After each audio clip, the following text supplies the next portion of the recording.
ਸਤਿ ਸ਼੍ਰੀ ਅਕਾਲ। ਤੁਸੀਂ ਵੇਖ ਰਹੇ ਹੋ ਪੰਜਾਬ ਮਿਲ USA TV। ਮੈਂ ਹਾਂ ਸੰਜੀਵ ਯਸ਼ ਖੰਨਾ। ਖਬਰਾਂ ਦੇ ਬੁਲੇਟਿਨ ਦੇ ਵਿੱਚ ਤੁਹਾਡਾ ਸਾਰਿਆਂ ਦਾ ਸਵਾਗਤ। ਖਬਰਾਂ ਦੇ ਬੁਲੇਟਿਨ ਦੇ ਸਪਾਂਸਰਸ ਨੇ ਰੀਮੈਕਸ ਦੇ ਰੀਅਲਟਰ ਗੁਰਜਤਿੰਦਰ ਸਿੰਘ ਰੰਧਾਵਾ। ਹਰ ਤਰ੍ਹਾਂ ਦੀ ਪ੍ਰਾਪਰਟੀ ਖਰੀਦਣ ਅਤੇ ਵੇਚਣ ਲਈ ਤੁਸੀਂ ਉਹਨਾਂ ਨੂੰ ਸੰਪਰਕ ਕਰ ਸਕਦੇ ਹੋ। Phone number 9163209444। ਪੇਸ਼ ਨੇ ਚੋਣਵੀਆਂ ਖਬਰਾਂ। ਅਮਰੀਕਨ ਬਾਈਡਨ ਦੇ 2022 ਦੇ ਪ੍ਰਦਰਸ਼ਨ ਨੂੰ ਗ੍ਰੇਡ ਦਿੰਦੇ ਨੇ ਕਿ 1F ਕਾਫੀ ਘੱਟ ਨਹੀਂ ਹੈ। ਸੰਯੁਕਤ ਰਾਸ਼ਟਰ ਕਨਵੈਨਸ਼ਨ ਦੀ 74ਵੀਂ ਵਰ੍ਹੇਗੰਢ ਵਿੱਚ ਸਿੱਖ ਨੁਮਾਇੰਦਿਆਂ ਦੀ ਸ਼ਮੂਲੀਅਤ। ਅਮਰੀਕਾ ਵਿੱਚ ਹੁਣ ਸਮਲਿੰਗੀ ਵਿਆਹ ਹੋਏ ਲੀਗਲ, ਬਾਈਡਨ ਨੇ ਬਿੱਲ ਤੇ ਲਾਈ ਮੋਹਰ। ਸਿੱਖ ਗੁਰੂਆਂ ਅਤੇ ਪਰਿਵਾਰਕ ਮੈਂਬਰਾਂ ਬਾਰੇ ਫਿਲਮਾਂ ਤੇ ਰੋਕ। ਭਾਰਤੀ ਫੌਜ ਨੇ ਚੀਨ ਨੂੰ ਮੂੰਹ ਤੋੜ ਜਵਾਬ ਦਿੱਤਾ। ਸੁਪਰੀਮ ਕੋਰਟ ਵਿੱਚੋਂ ਬਿਲਕਿਸ ਬਾਨੋ ਨੂੰ ਝਟਕਾ, ਪਟੀਸ਼ਨ ਤੇ ਛੇਤੀ ਸੁਣਵਾਈ ਲਈ ਬੈਂਚ ਕਾਇਮ ਕਰਨ ਦੀ ਅਰਜ਼ੀ ਰੱਦ। ਚੰਡੀਗੜ੍ਹ ਵਿੱਚ ਦਾਖਲ ਨਹੀਂ ਹੋਣਗੀਆਂ ਬਾਦਲਾਂ ਦੀਆਂ ਬੱਸਾਂ। ਜੇਲ੍ਹ ਸੁਰੱਖਿਆ ਵਿੱਚ ਕੁਤਾਹੀ ਲਈ ਅਧਿਕਾਰੀ ਜ਼ਿੰਮੇਵਾਰ ਹੋਣਗੇ। ਹੁਣ ਖਬਰਾਂ ਵਿਸਥਾਰ ਦੇ ਵਿੱਚ।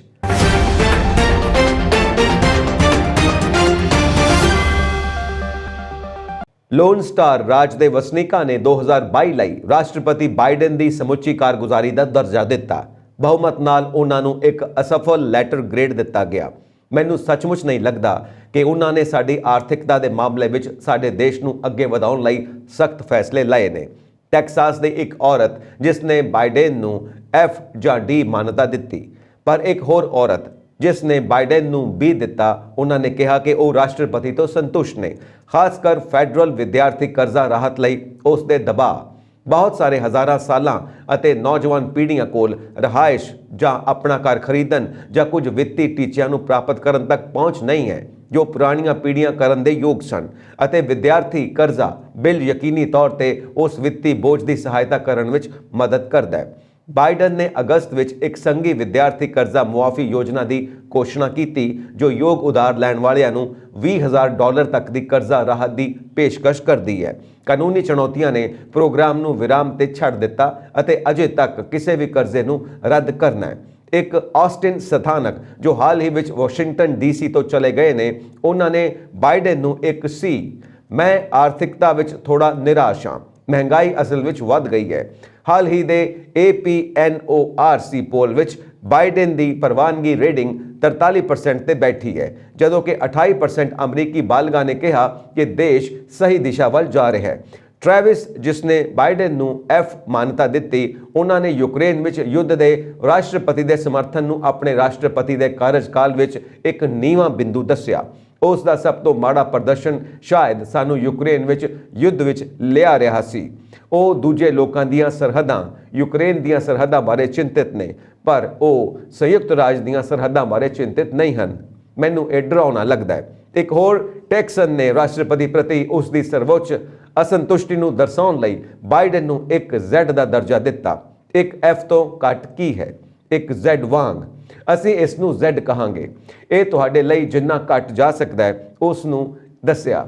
ਉਸ ਲਈ ਇਹ ਮਾੜਾ ਪ੍ਰਦਰਸ਼ਨ ਕਰਨ ਲਈ ਮੈਂ ਅਸਲ ਵਿੱਚ ਅਜਿਹਾ ਕੁਝ ਨਹੀਂ ਦੇਖਿਆ।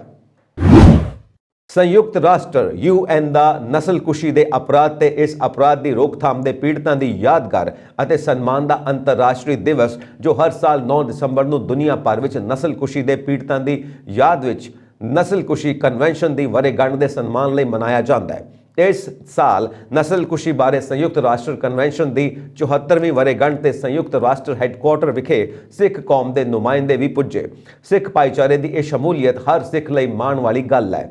ਇਸ ਵਰ੍ਹੇਗੰਢ ਮੌਕੇ ਡਾਕਟਰ ਇਕਤਦਾਰ ਚੀਮਾ ਅਤੇ ਡਾਕਟਰ ਪ੍ਰਿਤਪਾਲ ਸਿੰਘ ਨੇ ਸੰਯੁਕਤ ਰਾਸ਼ਟਰ ਦੇ ਅੰਡਰ ਸੈਕਟਰੀ ਜਨਰਲ ਐਲਿਸ ਵੈਰਮਿਊ ਨਡੇਰੀਤੂ ਨੂੰ ਸਿੱਖ ਨਸਲਕੁਸ਼ੀ ਬਾਰੇ ਇੱਕ ਮੰਗ ਪੱਤਰ ਸੌਂਪਿਆ।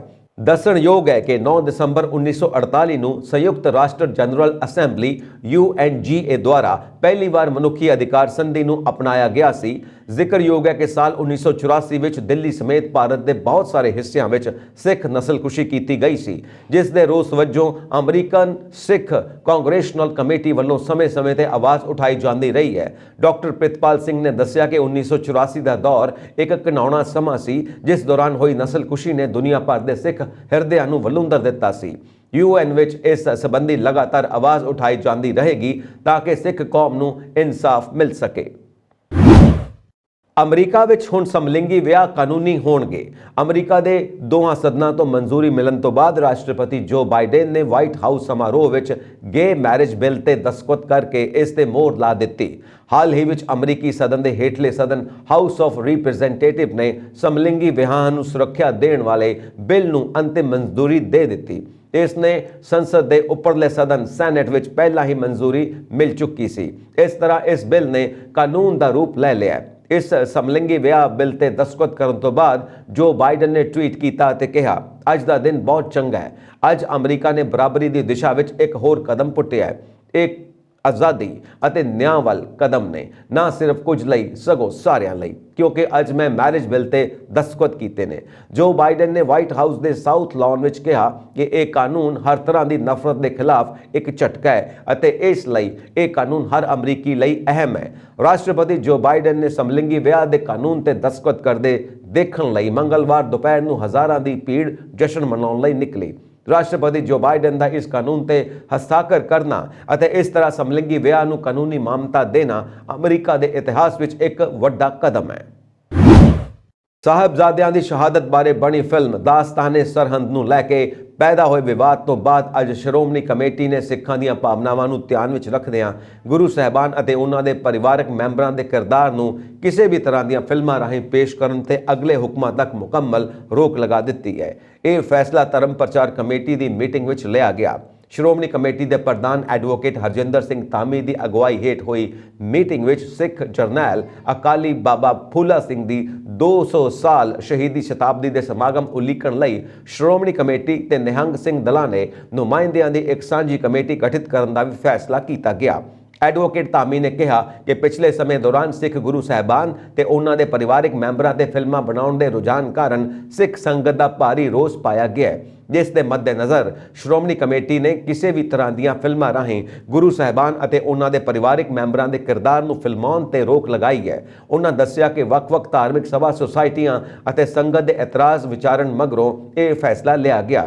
उन्हें स्पष्ट किया कि हुण एनीमेशन राहीं भी अजिही किसी भी फिल्म नूं प्रवानगी नहीं होवेगी।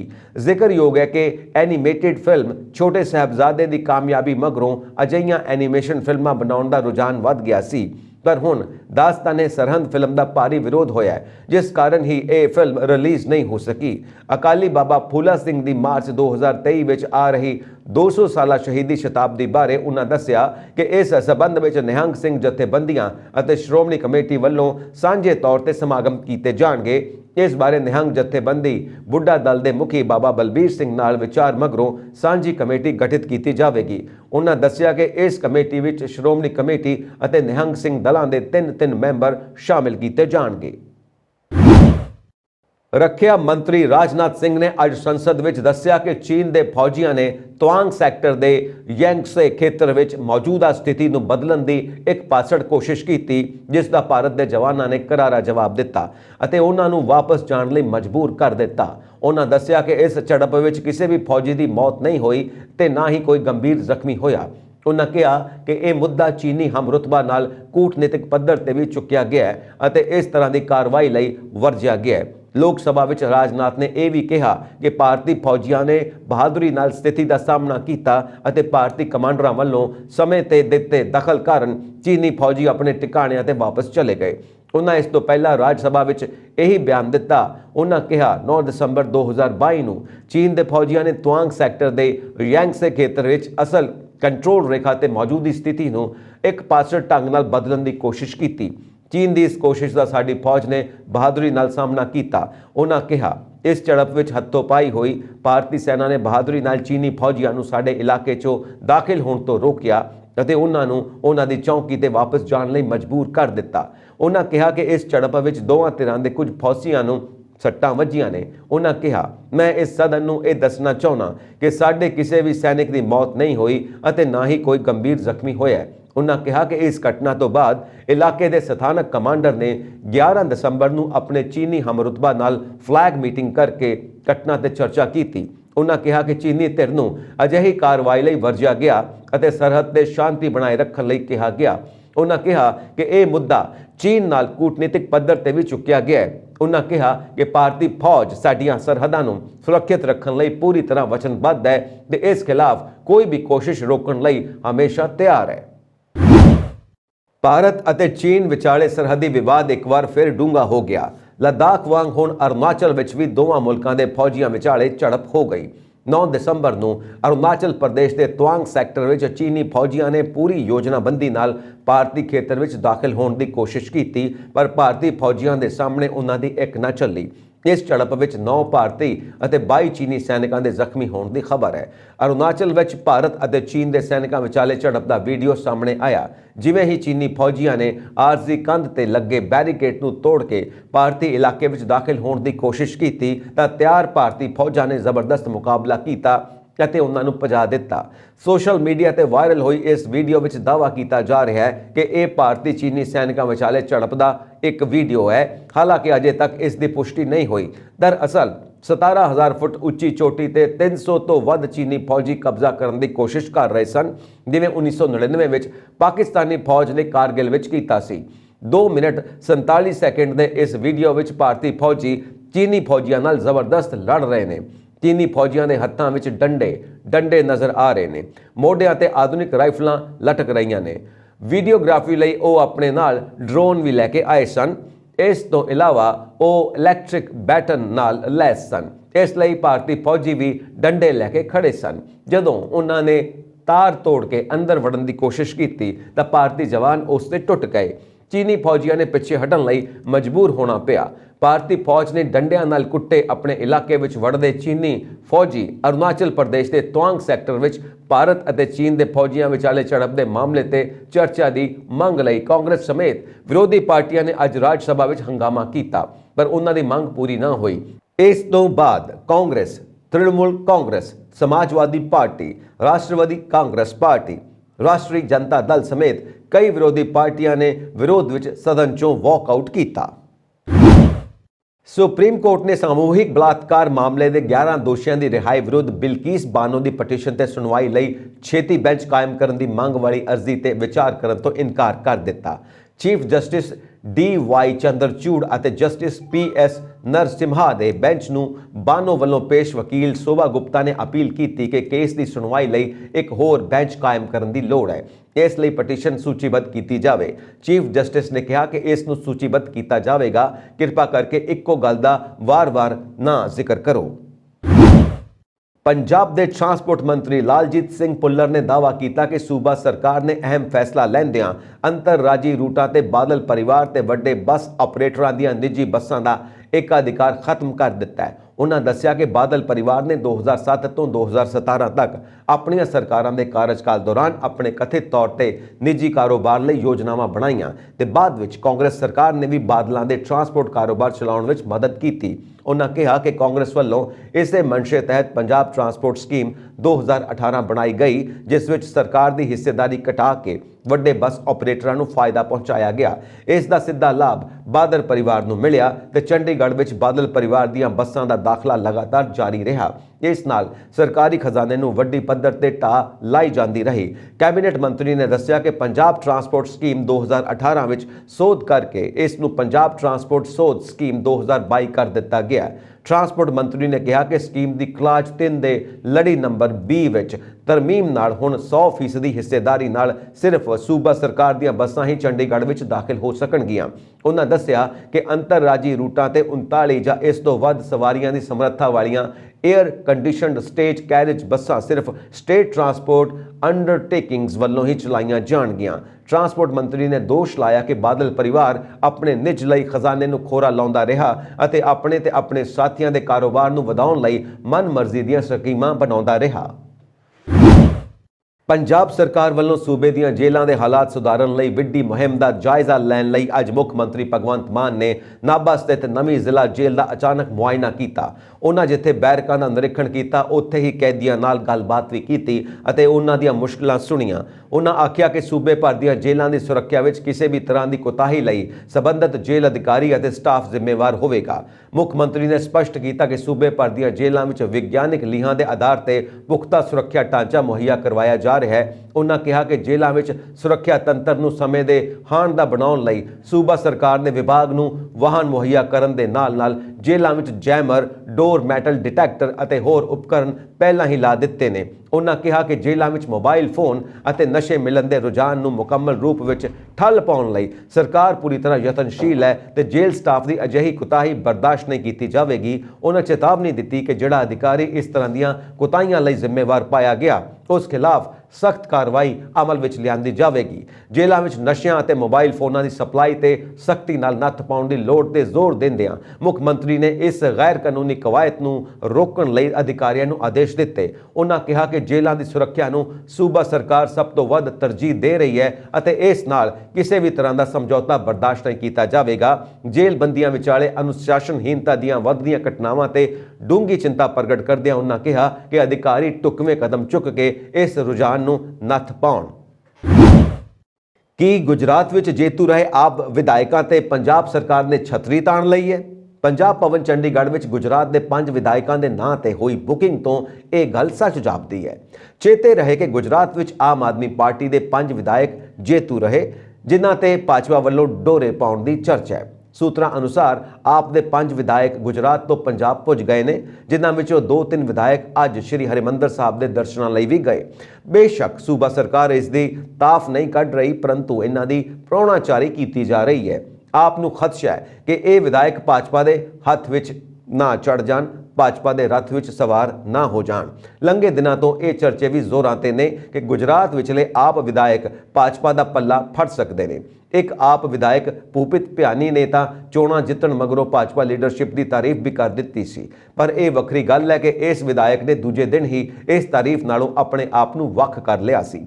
ਆਪ ਦੀ ਹਾਈ ਕਮਾਨ ਨੂੰ ਖਦਸ਼ਾ ਹੈ ਕਿ ਭਾਜਪਾ ਇਹਨਾਂ ਵਿਧਾਇਕਾਂ ਨੂੰ ਤੋੜ ਸਕਦੀ ਹੈ ਅਤੇ ਇਸ ਸੰਭਾਵੀ ਬਗਾਵਤ ਨਾਲ ਆਪ ਦੀ ਕਿਰਕਰੀ ਹੋਣ ਦਾ ਵੀ ਡਰ ਹੈ। ਸੂਤਰ ਆਖਦੇ ਨੇ ਕਿ ਆਮ ਆਦਮੀ ਪਾਰਟੀ ਗੁਜਰਾਤ ਦੇ ਇਹਨਾਂ ਵਿਧਾਇਕਾਂ ਨੂੰ ਸੁਰੱਖਿਅਤ ਰੱਖਣ ਲਈ ਪੰਜਾਬ ਵਿੱਚ ਸੱਦ ਰਹੀ ਹੈ। ਸੂਤਰਾਂ ਅਨੁਸਾਰ ਮੁੱਖ ਮੰਤਰੀ ਪੰਜਾਬ ਦੀ ਰਿਹਾਇਸ਼ ਦੀ ਮਾਰਫਤ ਇਹਨਾਂ ਲਈ ਕਮਰੇ ਬੁੱਕ ਨੇ। ਗੁਜਰਾਤ ਦੇ ਇਹ 5 ਵਿਧਾਇਕ ਪੰਜਾਬ ਵਿੱਚ ਮੌਜੂਦਗੀ ਬਾਰੇ ਭਾਵੇਂ ਕੋਈ ਵੀ ਅਧਿਕਾਰਿਤ ਤੌਰ ਤੇ ਪੁਸ਼ਟੀ ਕਰਨ ਨੂੰ ਤਿਆਰ ਨਹੀਂ, ਪਰ ਇੰਨਾ ਜ਼ਰੂਰ ਹੈ ਕਿ 5 ਵਿਧਾਇਕਾਂ ਲਈ 5 ਕਮਰੇ ਬੁੱਕ ਨੇ। ਦੱਸਣਯੋਗ ਹੈ ਕਿ ਗੁਜਰਾਤ ਵਿੱਚ ਐਤਕੀ ਆਮ ਆਦਮੀ ਪਾਰਟੀ ਨੇ ਪੂਰੇ ਉਤਸ਼ਾਹ ਅਤੇ ਜ਼ੋਰਦਾਰ ਤਰੀਕੇ ਨਾਲ ਚੋਣ ਲੜੀ ਸੀ। ਆਪ ਨੇ ਦਾਅਵੇ ਤਾਂ ਸਰਕਾਰ ਬਣਾਉਣ ਦੇ ਕੀਤੇ ਸਨ, ਪਰੰਤੂ ਗੁਜਰਾਤੀ ਲੋਕਾਂ ਨੇ ਆਪ ਦੀ ਝੋਲੀ ਖੈਰ ਨਹੀਂ ਪਾਈ। ਬੇਸ਼ੱਕ ਆਮ ਆਦਮੀ ਪਾਰਟੀ ਨੇ 12.9% ਵੋਟ ਹਾਸਿਲ ਕਰਕੇ ਕੌਮੀ ਪਾਰਟੀ ਵਜੋਂ ਆਪਣੇ ਆਪ ਨੂੰ ਸਥਾਪਿਤ ਕਰ ਲਿਆ, ਪਰ ਪਾਰਟੀ ਮਿੱਥੇ ਨਿਸ਼ਾਨੇ ਤੋਂ ਦੂਰ ਰਹਿ ਗਈ। ਹੁਣ ਆਪ ਨੇ ਆਪਣੇ 5 ਵਿਧਾਇਕਾਂ ਨੂੰ ਭਾਜਪਾ ਤੋਂ ਬਚਾਉਣ ਲਈ ਇਹ ਮੁਹਿੰਮ ਵਿੱਢੀ ਜਾਪਦੀ ਹੈ। ਜ਼ਿਲ੍ਹੇ ਦੇ ਸਰਕਾਰੀ ਦਫ਼ਤਰਾਂ ਵਿੱਚ ਖੱਜਲ ਖੁਆਰ ਹੋ ਰਹੀ ਆਮ ਜਨਤਾ ਨੂੰ ਫਰੀਦਕੋਟ ਦੇ ਵਿਧਾਇਕ ਗੁਰਦਿੱਤ ਸਿੰਘ ਸੇਖੋਂ ਮੌਕੇ ਤੇ ਜਾ ਕੇ ਮਿਲੇ। ਲੋਕਾਂ ਨੇ ਵਿਧਾਇਕ ਕੋਲ ਸ਼ਿਕਾਇਤ ਕੀਤੀ ਕਿ ਭਾਵੇਂ ਸੂਬੇ ਵਿੱਚ ਸਿਆਸੀ ਬਦਲਾਅ ਆ ਗਿਆ, ਪਰ ਨਵੀਂ ਸਰਕਾਰ ਬਣਨ ਦੇ ਬਾਵਜੂਦ ਸਰਕਾਰੀ ਅਧਿਕਾਰੀਆਂ ਦੇ ਰਵੱਈਏ ਵਿੱਚ ਕੋਈ ਬਦਲਾਅ ਨਹੀਂ ਆਇਆ ਅਤੇ ਆਮ ਲੋਕਾਂ ਨੂੰ ਆਪਣੇ ਸਧਾਰਨ ਕੰਮਾਂ ਲਈ ਦਫ਼ਤਰਾਂ ਵਿੱਚ ਕਈ ਦਿਨ ਖੱਜਲ ਖੁਆਰ ਹੋਣਾ ਪੈਂਦਾ ਹੈ। ਸਰਕਾਰੀ ਦਫ਼ਤਰਾਂ ਦੇ ਬਾਹਰ ਖੜੇ ਲੋਕਾਂ ਨੇ ਵਿਧਾਇਕ ਨੂੰ ਦੱਸਿਆ ਕਿ ਬਹੁਤੇ ਅਧਿਕਾਰੀ ਆਪਣੇ ਦਫ਼ਤਰਾਂ ਵਿੱਚ ਨਹੀਂ ਬੈਠਦੇ। ਉਹਨਾਂ ਕਿਹਾ ਕਿ ਸਰਕਾਰੀ ਅਧਿਕਾਰੀ ਮੀਟਿੰਗਾਂ ਅਤੇ ਦੌਰਿਆਂ ਦਾ ਹਵਾਲਾ ਦੇ ਕੇ ਅਕਸਰ ਦਫ਼ਤਰ ਵਿੱਚੋਂ ਗਾਇਬ ਰਹਿੰਦੇ ਨੇ। ਵਿਧਾਇਕ ਨੇ ਲੋਕਾਂ ਨਾਲ ਮੀਟਿੰਗ ਕਰਨ ਤੋਂ ਬਾਅਦ ਕਿਹਾ ਕਿ ਜ਼ਿਲ੍ਹੇ ਦੇ ਸਰਕਾਰੀ ਦਫ਼ਤਰਾਂ ਵਿੱਚ ਲੋਕਾਂ ਨੂੰ ਆ ਰਹੀਆਂ ਸਮੱਸਿਆਵਾਂ ਦਾ ਤੁਰੰਤ ਹੱਲ ਕੀਤਾ ਜਾਵੇਗਾ। ਉਹਨਾਂ ਕਿਹਾ ਕਿ ਵੱਡੇ ਪੱਧਰ ਤੇ ਪ੍ਰਸ਼ਾਸਨਿਕ ਸੁਧਾਰਾਂ ਦੀ ਲੋੜ ਹੈ ਅਤੇ ਸਰਕਾਰ ਇਸ ਮਾਮਲੇ ਨੂੰ ਗੰਭੀਰਤਾ ਨਾਲ ਵਿਚਾਰ ਰਹੀ ਹੈ ਅਤੇ ਜਲਦ ਹੀ ਲੋਕਾਂ ਨੂੰ ਸਾਫ਼ ਸੁਥਰਾ ਪ੍ਰਸ਼ਾਸਨ ਮੁਹੱਈਆ ਕਰਵਾਇਆ ਜਾਵੇਗਾ। ਉਹਨਾਂ ਪ੍ਰਸ਼ਾਸਨਿਕ ਅਧਿਕਾਰੀਆਂ ਨਾਲ ਵੀ ਗੱਲਬਾਤ ਕੀਤੀ ਅਤੇ ਲੋਕਾਂ ਦੇ ਲੰਬਿਤ ਪਏ ਕੰਮਾਂ ਨੂੰ ਤੁਰੰਤ ਨਿਪਟਾਉਣ ਲਈ ਕਿਹਾ। ਵਿਧਾਇਕ ਨੇ ਕਿਹਾ ਕਿ ਉਹ ਜ਼ਿਲ੍ਹੇ ਦੇ ਹਰ ਸਰਕਾਰੀ ਦਫ਼ਤਰ ਵਿੱਚ ਜਾ ਕੇ ਸਰਕਾਰੀ ਅਧਿਕਾਰੀਆਂ ਦੀ ਕਾਰਗੁਜ਼ਾਰੀ ਦਾ ਜਾਇਜ਼ਾ ਲੋਕਾਂ ਤੋਂ ਲੈਣਗੇ ਅਤੇ ਇਸ ਦੀ ਰਿਪੋਰਟ ਅਗਲੇ ਹਫ਼ਤੇ ਸਰਕਾਰ ਨੂੰ ਸੌਂਪੀ ਜਾਵੇਗੀ। ਲੰਮੇ ਸੰਘਰਸ਼ ਮਗਰੋਂ ਪਾਕਿਸਤਾਨ ਵਿੱਚ ਸਿੱਖਾਂ ਦੀ ਮੰਗ ਨੂੰ ਬੂਰ ਪਿਆ। ਉਹਨਾਂ ਨੂੰ ਵੱਖਰੇ ਭਾਈਚਾਰੇ ਵਜੋਂ ਮਾਨਤਾ ਮਿਲ ਗਈ ਹੈ। ਪਹਿਲਾਂ ਉਹਨਾਂ ਨੂੰ ਘੱਟ ਗਿਣਤੀਆਂ ਦੇ ਅਧੀਨ ਸਮੂਹ ਕੀਤਾ ਜਾਂਦਾ ਸੀ। ਪਾਕਿਸਤਾਨ ਦੀ ਸੁਪਰੀਮ ਕੋਰਟ ਨੇ ਸਿੱਖਾਂ ਨੂੰ ਪਾਕਿਸਤਾਨ ਵਿੱਚ ਵੱਖਰੇ ਭਾਈਚਾਰੇ ਵਜੋਂ ਮਾਨਤਾ ਦੇਣ ਦਾ ਫੈਸਲਾ ਕੀਤਾ। ਹੁਣ ਤੋਂ ਮਰਦਮਸ਼ੁਮਾਰੀ ਦੌਰਾਨ ਸਿੱਖਾਂ ਨੂੰ ਵੱਖਰੀ ਕੌਮ ਮੰਨਿਆ ਜਾਵੇਗਾ ਅਤੇ ਉਹਨਾਂ ਲਈ ਵੱਖਰੇ ਬਖਸ਼ੇ ਵੀ ਦਿੱਤੇ ਜਾਣਗੇ। ਹੁਣ ਤੱਕ ਸਿੱਖ ਕੌਮਾਂ ਦੀ ਗਿਣਤੀ ਦੂਜੇ ਧਰਮਾਂ ਦੇ ਨਾਂ ਹੇਠ ਇੱਕ ਕਾਲਮ ਵਿੱਚ ਹੁੰਦੀ ਸੀ, ਜਿਸ ਕਾਰਨ ਸਿੱਖ ਕੌਮ ਦੀ ਸਹੀ ਗਿਣਤੀ ਬਾਰੇ ਕੋਈ ਆંકੜਾ ਨਹੀਂ ਸੀ। ਪਾਕਿਸਤਾਨ ਵਿੱਚ ਸਿੱਖ ਭਾਈਚਾਰੇ ਨੂੰ ਇਹ ਹੱਕ ਲੰਮੇ ਸੰਘਰਸ਼ ਤੋਂ ਬਾਅਦ ਮਿਲਿਆ। ਇਹ ਫੈਸਲਾ ਪਾਕਿਸਤਾਨ ਦੀ ਸੁਪਰੀਮ ਕੋਰਟ ਦੇ ਦਿਸ਼ਾ ਨਿਰਦੇਸ਼ਾਂ ਤੇ ਲਿਆ ਗਿਆ, ਜਿਸ ਤਹਿਤ ਪਾਕਿਸਤਾਨ ਬਿਊਰੋ ਆਫ ਸਟੈਟਿਸਟਿਕਸ ਵੱਲੋਂ ਜਨਗਣਨਾ ਫਾਰਮ ਵਿੱਚ ਸਿੱਖਾਂ ਦੀ ਗਿਣਤੀ ਲਈ ਸਿੱਖ ਭਾਈਚਾਰੇ ਨੂੰ ਵੱਖਰੇ ਬਕਸੇ ਵਿੱਚ ਦਰਜ ਕੀਤਾ ਜਾਵੇਗਾ। ਲਾਹੌਰ ਦੇ ਇੱਕ ਪੱਤਰਕਾਰ ਨੇ ਕਿਹਾ, ਮੈਂ ਆਪਣੇ ਅਤੇ ਕਮਿਊਨਿਟੀ ਮੈਂਬਰਾਂ ਨਾਲ ਨਿਯਮਿਤ ਸਹੂਲਤ ਲਈ ਵਿਭਾਗ ਦੇ ਯਤਨਾਂ ਦੀ ਵੀ ਸ਼ਲਾਘਾ ਕਰਾਂਗਾ। G7 ਮੁਲਕਾਂ ਨੇ ਭਾਰਤ ਦੀ G20 ਪ੍ਰਧਾਨਗੀ ਦੀ ਹਮਾਇਤ ਕੀਤੀ ਤੇ ਕੁੱਲ ਆਲਮ ਨੂੰ ਇੱਕ ਨਜ਼ਰ ਨਾਲ ਦੇਖਣ ਦੀ ਆਪਣੀ ਵਚਨਬੱਧਤਾ ਦੁਹਰਾਉਂਦਿਆਂ ਵੱਡੀਆਂ ਚੁਣੌਤੀਆਂ ਅਤੇ ਮੌਜੂਦਾ ਸੰਕਟ ਨਾਲ ਰਲ ਕੇ ਨਜਿੱਠਣ ਦਾ ਅਹਿਦ ਲਿਆ। ਇਸ ਸਾਂਝੇ ਬਿਆਨ ਵਿੱਚ G7 ਦੇਸ਼ਾਂ ਦੇ ਨੇਤਾਵਾਂ ਨੇ ਕਿਹਾ ਕਿ ਉਹ ਸਾਰਿਆਂ ਲਈ ਇੱਕ ਮਜ਼ਬੂਤ ਭਵਿੱਖ ਦਾ ਸਮਰਥਨ ਕਰਦੇ ਨੇ। ਭਾਰਤ ਨੇ ਅਧਿਕਾਰਿਤ ਤੌਰ ਤੇ 1 ਦਸੰਬਰ ਨੂੰ G20 ਦੀ ਪ੍ਰਧਾਨਗੀ ਸੰਭਾਲੀ ਹੈ। ਨਵੀਂ ਦਿੱਲੀ ਵਿੱਚ ਅਗਲੇ ਵਰੇ 9 ਅਤੇ 10 ਸਤੰਬਰ ਨੂੰ G20 ਸੰਮੇਲਨ ਹੋਵੇਗਾ, ਜਿਸ ਵਿੱਚ ਮੈਂਬਰ ਮੁਲਕਾਂ ਦੇ ਮੁਖੀ ਹਿੱਸਾ ਲੈਣਗੇ। G7 ਮੁਲਕਾਂ ਦੇ ਆਗੂਆਂ ਨੇ ਸੋਮਵਾਰ ਨੂੰ ਜਾਰੀ ਸਾਂਝੇ ਬਿਆਨ ਵਿੱਚ ਕਿਹਾ ਕਿ ਉਹ ਸਭਨਾਂ ਲਈ ਬਿਹਤਰ ਅਤੇ ਮਜ਼ਬੂਤ ਭਵਿੱਖ ਦਾ ਸਮਰਥਨ ਕਰਦੇ ਨੇ। ਉਨ੍ਹਾਂ ਕਿਹਾ, ਜਰਮਨੀ ਦੀ ਪ੍ਰਧਾਨਗੀ ਵਿੱਚ G7 ਮੁਲਕਾਂ ਨੇ ਆਪਣੇ ਹੋਰਨਾਂ ਕੌਮਾਂਤਰੀ ਭਾਈਵਾਲਾਂ ਨਾਲ ਮਿਲ ਕੇ ਮੌਜੂਦਾ ਸਮੇਂ ਦੀਆਂ ਚੁਣੌਤੀਆਂ ਅਤੇ ਤਤਕਾਲੀ ਸਮੱਸਿਆਵਾਂ ਨਾਲ ਮਿਲ ਕੇ ਨਜਿੱਠਣ ਦੀ ਪ੍ਰਤੀਬੱਧਤਾ ਦੁਹਰਾਈ ਹੈ। ਸਾਡੀ ਵਚਨਬੱਧਤਾ ਅਤੇ ਕਾਰਵਾਈਆਂ ਨੇ ਕੁੱਲ ਆਲਮ ਨੂੰ ਇੱਕ ਨਜ਼ਰ ਨਾਲ ਦੇਖਣ ਲਈ ਦੁਨੀਆ ਸਿਰਜਣ ਲਈ ਰਾਹ ਪੱਧਰਾ ਕੀਤਾ ਹੈ। ਪ੍ਰਧਾਨ ਮੰਤਰੀ ਨਰਿੰਦਰ ਮੋਦੀ ਨੇ ਕਿਹਾ ਕਿ ਭਾਰਤ ਇੱਕ ਧਰਤੀ, ਇੱਕ ਪਰਿਵਾਰ, ਇੱਕ ਭਵਿੱਖ ਦੇ ਵਿਸ਼ੇ ਤੋਂ ਪ੍ਰੇਰਣਾ ਲੈਂਦਾ ਏਕਤਾ ਬਣਾਉਣ ਲਈ ਕੰਮ ਕਰੇਗਾ ਅਤੇ ਦਹਿਸ਼ਤਗਰਦੀ, ਜਲਵਾਯੂ ਤਬਦੀਲੀ, ਮਹਾਮਾਰੀ ਨੂੰ ਸਭ ਤੋਂ ਵੱਡੀ ਚੁਣੌਤੀ ਵਜੋਂ ਪੇਸ਼ ਕਰੇਗਾ, ਜਿਨ੍ਹਾਂ ਨਾਲ ਇਕਜੁੱਟ ਹੋ ਕੇ ਬਿਹਤਰ ਤਰੀਕੇ ਨਾਲ ਨਜਿੱਠਿਆ ਜਾ ਸਕਦਾ ਹੈ। ਉਨ੍ਹਾਂ ਕਿਹਾ ਕਿ ਭਾਰਤ ਦਾ G20 ਏਜੰਡਾ ਸੰਮਿਲਿਤ ਉਤਸ਼ਾਹੀ ਕਾਰਵਾਈ ਵੱਲ ਸੇਧਿਤ ਅਤੇ ਫੈਸਲਾਕੁਨ ਹੋਵੇਗਾ। ਚੀਨ ਦੀ ਜ਼ੀਰੋ ਕੋਵਿਡ ਨੀਤੀ ਦੇ ਸਖਤ ਨਿਯਮਾਂ ਵਿੱਚ ਢਿੱਲ ਦਿੱਤੇ ਜਾਣ ਤੋਂ ਬਾਅਦ ਹੁਣ ਇੱਕ ਵਾਰ ਫਿਰ ਤੋਂ ਕਰੋਨਾ ਦੇ ਮਾਮਲੇ ਤੇਜ਼ੀ ਨਾਲ ਵਧਣ ਲੱਗੇ ਨੇ। ਬੀਜਿੰਗ ਨਿਵਾਸੀਆਂ ਨੇ ਜ਼ੁਕਾਮ ਦੀਆਂ ਦਵਾਈਆਂ ਖਤਮ ਹੋਣ ਅਤੇ ਫਾਰਮੇਸੀਆਂ ਤੇ ਲੰਮੀਆਂ ਲਾਈਨਾਂ ਦੀ ਸ਼ਿਕਾਇਤ ਕੀਤੀ, ਜਦਕਿ ਚੀਨੀ ਖੋਜ ਇੰਜਨ ਬਾਇਡੂ ਮੁਤਾਬਿਕ ਪਿਛਲੇ ਹਫ਼ਤੇ ਵਿੱਚ ਬੁਖਾਰ ਘਟਾਉਣ ਵਾਲੇ ਈਬੂਪ੍ਰੋਫਨ ਦੀ ਖੋਜ ਵਿੱਚ 430% ਦਾ ਵਾਧਾ ਹੋਇਆ। ਤੇਜ਼ੀ ਨਾਲ ਵਧ ਰਹੇ ਐਂਟੀਜੇਨ ਟੈਸਟਾਂ ਅਤੇ ਦਵਾਈਆਂ ਦੀ ਵੱਧਦੀ ਮੰਗ ਨੇ ਉੱਚੀਆਂ ਕੀਮਤਾਂ ਦੇ ਨਾਲ ਇੱਕ ਬਹੁਤ ਵੱਡਾ ਕਾਲਾ ਬਾਜ਼ਾਰ ਤਿਆਰ ਕਰ ਦਿੱਤਾ ਹੈ। ਦਵਾਈਆਂ ਦੇ ਖਰੀਦਾਰ ਡੀਲਰਾਂ ਤੋਂ ਮਾਲ ਲੈਣ ਲਈ ਕੋਈ ਨਾ ਕੋਈ ਰਾਹ ਲੱਭ ਰਹੇ ਨੇ, ਜਿਸ ਦੀ ਜਾਣਕਾਰੀ WeChat ਗਰੁੱਪਾਂ 'ਚ ਭੇਜੀ ਜਾ ਰਹੀ ਹੈ। ਇੱਕ ਰਿਪੋਰਟ ਮੁਤਾਬਿਕ ਰਾਜਧਾਨੀ ਬੀਜਿੰਗ ਵਿੱਚ ਮਾਰਕੀਟ ਰੈਗੂਲੇਟਰੀ ਅਧਿਕਾਰੀ 3 ਲੱਖ ਯੂਨਾਨ ਦੇ ਜੁਰਮਾਨੇ ਦੇ ਨਾਲ ਉੱਚ ਕੀਮਤਾਂ ਤੇ ਟੈਸਟ ਕਿੱਟਾਂ ਵੇਚਣ ਵਾਲੇ ਦੁਕਾਨਦਾਰਾਂ ਦੇ ਕਾਰੋਬਾਰ ਤੇ ਪਾਬੰਦੀ ਲਗਾ ਰਹੇ ਨੇ। ਅਜਿਹੇ ਵਿੱਚ ਚੀਨ ਵਿੱਚ ਬੁਖਾਰ ਤੋਂ ਪੀੜਿਤ ਲੋਕਾਂ ਨੂੰ ਹੁਣ ਇਲਾਜ ਲਈ ਘਰੇਲੂ ਨੁਸਖੇ ਅਪਣਾਉਣੇ ਸ਼ੁਰੂ ਕਰ ਦਿੱਤੇ ਨੇ। ਸੋਸ਼ਲ ਮੀਡੀਆ ਯੂਜ਼ਰਸ ਆਪਣੇ ਘਰੇਲੂ ਨੁਸਖਿਆਂ ਨੂੰ ਸ਼ੇਅਰ ਕਰ ਰਹੇ ਨੇ ਤਾਂ ਜੋ ਹੋਰ ਲੋਕ ਵੀ ਇਹਨਾਂ ਦਾ ਲਾਭ ਉਠਾ ਸਕਣ। ਚੀਨ ਵਿੱਚ ਲੱਖਾਂ ਕਮਜ਼ੋਰ ਬਜ਼ੁਰਗਾਂ ਦਾ ਅਜੇ ਤੱਕ ਪੂਰੀ ਤਰ੍ਹਾਂ ਟੀਕਾਕਰਨ ਨਹੀਂ ਕੀਤਾ ਗਿਆ, ਜਦੋਂ ਕਿ ਕਰੋਨਾ ਵਾਲੇ ਮਰੀਜ਼ਾਂ ਦੀ ਆਉਣ ਵਾਲੀ ਗਿਣਤੀ ਨਾਲ ਨਜਿੱਠਣ ਲਈ ਹਸਪਤਾਲਾਂ ਵਿੱਚ ਸਾਧਨਾਂ ਦੀ ਵੱਡੀ ਘਾਟ ਹੈ। ਚੀਨ ਵਿੱਚ ਕਰੋਨਾ ਮਰੀਜ਼ਾਂ ਦੀ ਸਹੀ ਗਿਣਤੀ ਨੂੰ ਟਰੈਕ ਕਰਨਾ ਅਸੰਭਵ ਹੈ। ਚੀਨ ਦੇ ਚੋਟੀ ਦੇ ਸਿਹਤ ਸੰਗਠਨਾਂ ਨੇ ਦੇਸ਼ ਦੀ ਜ਼ੀਰੋ ਕੋਵਿਡ ਨੀਤੀ ਨੂੰ ਅਚਾਨਕ ਛੱਡੇ ਜਾਣ ਤੋਂ ਬਾਅਦ ਬੀਜਿੰਗ ਵਿੱਚ ਕਰੋਨਾ ਦੇ ਤੇਜ਼ੀ ਨਾਲ ਫੈਲਣ ਦੀ ਚੇਤਾਵਨੀ ਦਿੱਤੀ ਹੈ। ਕਰੋਨਾ ਵਾਇਰਸ ਨੂੰ ਕੰਟਰੋਲ ਕਰਨ ਦੀ ਕੋਸ਼ਿਸ਼ ਵਿੱਚ ਚੀਨ ਨੇ ਪਿਛਲੇ ਹਫ਼ਤੇ ਹੀ ਲਗਭਗ 3 ਸਾਲਾਂ ਲਈ ਮਾਸ ਟੈਸਟਿੰਗ ਅਤੇ ਕੁਆਰੰਟੀਨ ਦੀਆਂ ਪਾਬੰਦੀਆਂ ਨੂੰ ਢਿੱਲਾ ਕਰ ਦਿੱਤਾ ਹੈ। ਦੇਸ਼ ਦੇ ਬਹੁਤੇ ਹਿੱਸਿਆਂ ਵਿੱਚ ਹੁਣ ਟੈਸਟਿੰਗ ਦੀ ਲੋੜ ਨਹੀਂ ਹੈ। ਚੀਨ ਦੇ ਰਾਸ਼ਟਰੀ ਸਿਹਤ ਕਮਿਸ਼ਨ ਨੇ ਬੁੱਧਵਾਰ ਨੂੰ ਮੰਨਿਆ ਕਿ ਅਸਲ ਗਿਣਤੀ ਦਾ ਪਤਾ ਲਗਾਉਣਾ ਹੁਣ ਸੰਭਵ ਨਹੀਂ ਹੈ। ਪਹਾੜਾਂ ਵਿੱਚ ਹੋ ਰਹੀ ਬਰਫ਼ਬਾਰੀ ਦਾ ਅਸਰ ਪੂਰੇ ਉੱਤਰ ਭਾਰਤ ਵਿੱਚ ਵੇਖਣ ਨੂੰ ਮਿਲ ਰਿਹਾ ਹੈ, ਜਿਸ ਕਾਰਨ ਆਉਣ ਵਾਲੇ ਦਿਨਾਂ ਵਿੱਚ ਪੰਜਾਬ ਦੇ ਲੋਕਾਂ ਨੂੰ ਕੜਾਕੇ ਦੀ ਠੰਡ ਲਈ ਤਿਆਰ ਰਹਿਣਾ ਚਾਹੀਦਾ ਹੈ। ਇਸ ਸੰਬੰਧੀ ਮੌਸਮ ਵਿਭਾਗ ਵੱਲੋਂ ਯੈਲੋ ਅਲਰਟ ਜਾਰੀ ਕੀਤਾ ਗਿਆ ਹੈ। ਮੌਸਮ ਕੇਂਦਰ ਚੰਡੀਗੜ੍ਹ ਦੀ ਭਵਿੱਖਬਾਣੀ ਅਨੁਸਾਰ 15 ਦਸੰਬਰ ਤੋਂ ਪੰਜਾਬ ਦਾ ਮੌਸਮ ਬਦਲ ਜਾਵੇਗਾ ਤੇ 16 ਤੋਂ 18 ਦਸੰਬਰ ਤੱਕ ਸੀਤ ਲਹਿਰ ਚੱਲੇਗੀ। ਸੂਬੇ ਵਿੱਚ ਸੀਤ ਲਹਿਰ ਚੱਲਣ ਕਾਰਨ ਬਹੁਤੇ ਜ਼ਿਲ੍ਹਿਆਂ ਵਿੱਚ ਰਾਤ ਦੇ ਤਾਪਮਾਨ ਵਿੱਚ 3 ਤੋਂ 4 ਡਿਗਰੀ ਤੱਕ ਗਿਰਾਵਟ ਦਰਜ ਕੀਤੀ ਜਾਵੇਗੀ। ਇਸ ਸੰਬੰਧੀ ਮੌਸਮ ਕੇਂਦਰ ਚੰਡੀਗੜ੍ਹ ਦੇ ਨਿਰਦੇਸ਼ਕ ਡਾਕਟਰ ਮਨਮੋਹਨ ਸਿੰਘ ਅਨੁਸਾਰ ਉੱਤਰ ਪੱਛਮੀ ਹਵਾਵਾਂ ਚੱਲਣ ਕਾਰਨ ਸੀਤ ਲਹਿਰ ਨਾਲ ਪੰਜਾਬ ਵਿੱਚ ਹੱਡ ਚੀਰਵੀਂ ਠੰਡ ਪਵੇਗੀ। ਇਹ ਹਵਾਵਾਂ ਠੰਡੀਆਂ ਤੇ ਖੁਸ਼ਕ ਹੋਣਗੀਆਂ, ਜਿਸ ਕਾਰਨ ਤਾਪਮਾਨ ਵਿੱਚ ਗਿਰਾਵਟ ਦਰਜ ਕੀਤੀ ਜਾਵੇਗੀ। ਹਾਲਾਂਕਿ 2 ਦਿਨ ਮੌਸਮ ਖੁਸ਼ਕ ਰਹਿਣ ਦੀ ਸੰਭਾਵਨਾ ਹੈ। ਉੱਥੇ ਹੀ ਦੂਜੇ ਪਾਸੇ ਪੰਜਾਬ ਵਿੱਚ ਗੁਰਦਾਸਪੁਰ ਤੇ ਹੁਸ਼ਿਆਰਪੁਰ ਸਭ ਤੋਂ ਠੰਡੇ ਰਹੇ, ਜਿੱਥੇ ਤਾਪਮਾਨ 5.5 ਡਿਗਰੀ ਸੈਲਸੀਅਸ ਦਰਜ ਕੀਤਾ ਗਿਆ। ਰੋਪੜ ਦਾ ਪਾਰਾ 5.8 ਡਿਗਰੀ ਸੀ, ਜਦਕਿ ਲੁਧਿਆਣਾ ਦਾ ਤਾਪਮਾਨ 11.6 ਡਿਗਰੀ, ਪਟਿਆਲਾ ਦਾ 10.4, ਜਲੰਧਰ ਦਾ 9.9 ਤੇ ਅੰਮ੍ਰਿਤਸਰ ਦਾ ਤਾਪਮਾਨ 8.8 ਡਿਗਰੀ ਦਰਜ ਕੀਤਾ ਗਿਆ।